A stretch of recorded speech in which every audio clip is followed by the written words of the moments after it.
വർഷം മുഴുവൻ കഷ്ടപ്പെട്ട് വളർത്തിയ വിളകൾ ഒറ്റ രാത്രി കൊണ്ട് ഇല്ലാതായി. പോത്തുകലിലെ കൃഷിയിടങ്ങളിൽ വീണത് കർഷകരുടെ കണ്ണുനീർ. പനംകയത്താണ് ചുഴലിക്കാറ്റ് വ്യാപക നാശം വിതച്ചത്. പാകതയെത്തിയ വാഴകൃഷിയാണ് കൂടുതലും നശിച്ചത്. പോത്തുകൽ പനംകയത്ത് കഴിഞ്ഞ ദിവസം രാത്രിയാണ് കർഷകരുടെ സ്വപ്നങ്ങൾ കടപുഴക്കി ചുഴലിക്കാറ്റ് നാശം വിതച്ചത്. ഒറ്റ രാത്രി പെയ്ത കനത്ത മഴയിലും വീശിയടിച്ച ശക്തമായ കാറ്റിലും 1000-ഓളം വാഴകൾ കടപുഴകി. 100-ഓളം വാഴകൾ മാത്രമാണ് ഇനി ഇവിടെ ശേഷിക്കുന്നത്. കുലച്ചു പാകമായ വാഴകളാണ് കൂടുതലും നശിച്ചത്. 12 മുതൽ 14 വരെ തൂക്കമുള്ള കുലകൾ ലഭിക്കുന്ന വാഴകളാണ് നശിച്ചതെന്ന് കർഷകർ പറയുന്നു.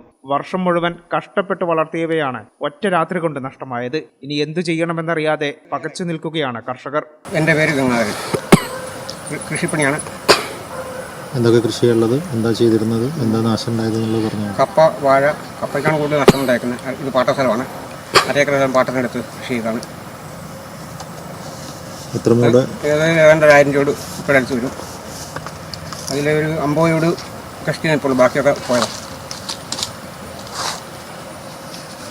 എത്ര ചിലവ് വന്നുണ്ടാവും ഏകദേശം? ഇത് ചിലവെന്ന് പറഞ്ഞാൽ 5000 രൂപ കൂലി കുറ്റിയാനും വണ്ടിക്കാർ കൊടുത്തു.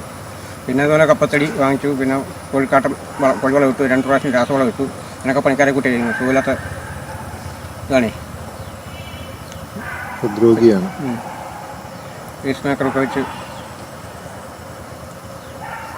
ശക്തമായ മഴയിലും കാറ്റിലും കൃഷിസ്ഥലം മുഴുവൻ വെള്ളം കയറിയതോടെ പാടങ്ങൾക്കും വലിയ നാശമുണ്ടായി. പണിക്കൂലി, വളം, കീടനാശിനി, പരിപാലനമടക്കം വലിയ നഷ്ടമാണ് ഓരോ കർഷകനും ഉണ്ടാകുന്നത്. മികച്ച വില ലഭിച്ചാൽ ലാഭമുണ്ടാകുമായിരുന്നുവെന്ന് കർഷകർ തന്നെ വ്യക്തമാക്കുന്നു. പ്രദേശത്തെ മറ്റു കർഷകരും ഇതേ അവസ്ഥയിലാണ്. അധികൃതർ സ്ഥലത്തെത്തി നാശനഷ്ടം വിലയിരുത്തി അടിയന്തര സഹായം നൽകണമെന്ന് കർഷകർ ആവശ്യപ്പെട്ടു.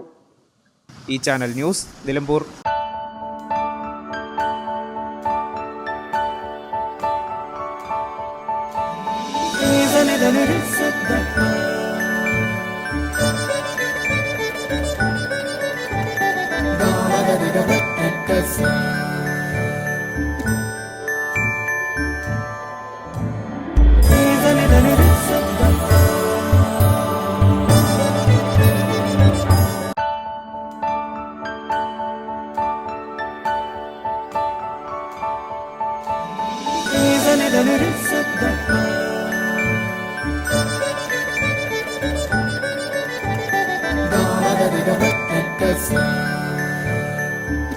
Qatar golden diamonds, Calicut road, Valanchery main road.